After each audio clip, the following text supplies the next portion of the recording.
오늘로 국회 원구성 법정 시한이 지난 지 열흘째입니다.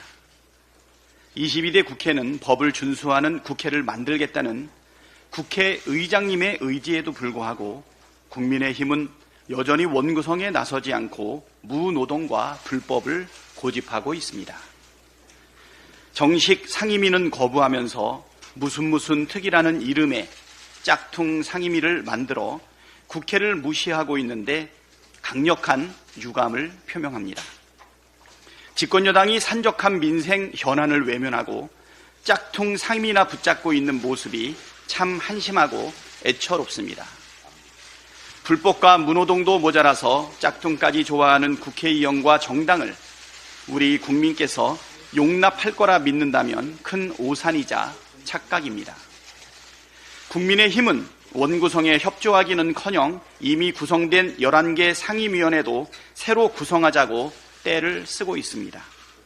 자기들이 일하기 싫다고 남들도 일하지 못하게 방해하겠다는 심보 아닙니까? 이렇게 일하기 싫어하면서 권력은 왜 잡았고 국회의원은 왜 합니까? 일부 여당 의원들은 청가서를 내고 있다고 합니다. 국민 앞에서 결석한 기록은 남기고 싶지 않은가 봅니다. 한편으로 청가 사유가 무엇일지도 무척 궁금합니다. 국힘당은 어린아이처럼 징징대지 말고 집권 여당답게 얼른 국회로 돌아오십시오. 우원식 국회의장님께도 요청드립니다. 오늘내라도 본회의를 열어 원구성을 마무리해 주십시오. 국민의 힘의 겁으로 원구성이 지체되면서 시급한 현안들에 대한 제대로 된 논의가 이루어지지 않고 있습니다.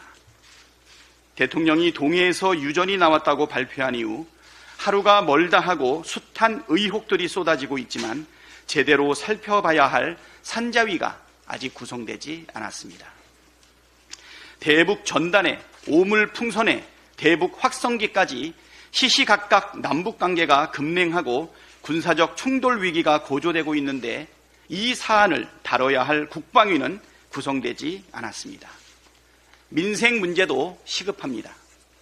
금융감독원에 따르면 4월 말 국내 은행의 원화대출 연체율은 0.48%로 코로나19 대유행 전인 2019년 이후 5년 만에 최고치를 기록했습니다. 가계대출 연체율도 올랐고 기업대출 연체율도 올랐습니다. 자영업자 대상 대출이 2년 사이 100조 원 늘었지만 상황이 나아질 기미는 전혀 보이지 않습니다. 계속 원구성을 한가하게 미룰 상황은 아닙니다. 국회가 일을 하지 않으면 않을수록 국민의 고통만 커집니다. 언제까지 국민의 힘의 발목 잡기에 국회가 공회전을 해야 합니까?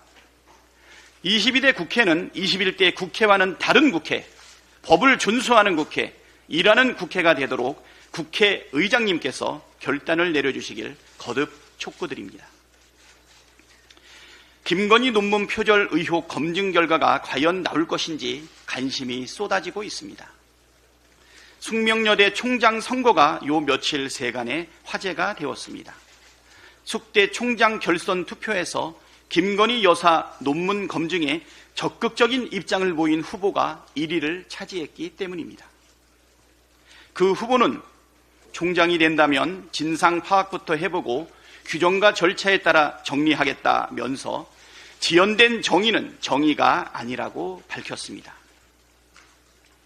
지극히 당연한 얘기인데 현실에서는 당연하지 않은 일이 되어버렸기 때문에 관심을 끌게 된 것입니다.